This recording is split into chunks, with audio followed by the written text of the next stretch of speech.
GLQ 1100, Géologie générale, cours 6, plis et failles, module 1, introduction aux failles et aux plis. Quand on regarde ça ici, là, hein, comment peut-on plier de la roche comme ça sans que ça casse? La réponse, là, eh bien, ça dépend des contraintes de pression qui s'exercent au moment où on déforme la roche. Grosso modo, là, plus la pression de confinement est grande, plus la roche devient plastique. Allons immédiatement dans les notes de cours. On a un diagramme ici où on a la profondeur. On a la pression équivalente pour les différentes profondeurs indiquées et ainsi que les températures. Je vous rappelle qu'ici, c'est selon le gradient géothermique. Si on ajoute les pressions générées par la tectonique des plaques, regardez, ici, on tient compte juste de la gravité, c'est un vecteur vertical. La tectonique des plaques, ça agit à l'horizontale. Donc, on peut avoir une contrainte de pression horizontale. Et là, bien, on va avoir la contrainte de pression, va être la somme des deux vecteurs. Donc, ça va donner une valeur un petit peu plus grande que simplement la contrainte due à l'enfouissement.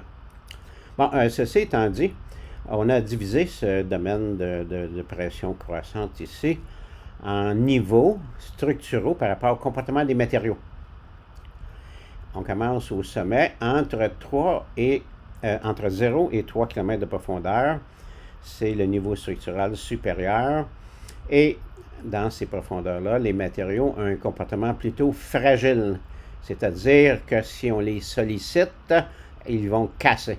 C'est le domaine des failles.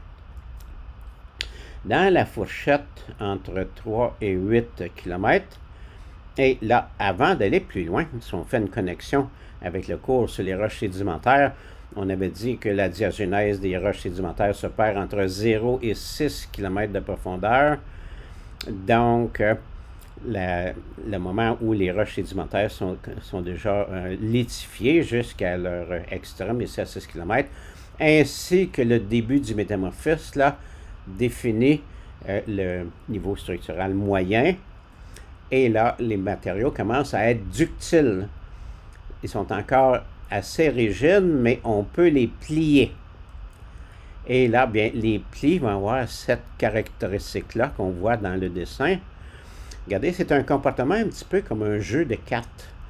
Quand on plie les cartes d'un jeu de cartes, on peut voir que sur la tranche ici, chacune des cartes est décalée l'une par rapport à l'autre. C'est dû au fait que la courbure du pli ici, là, c'est un chemin plus long que la courbure du pli ici à l'interne. Donc, pour compenser, là, chacune des cartes doit coulisser un petit peu l'une contre l'autre ici. Bon, eh bien, dans le niveau moyen des niveaux structuraux qu'on est en train de définir ici, les couches de roches sédimentaires, là, vont avoir ce comportement-là ici.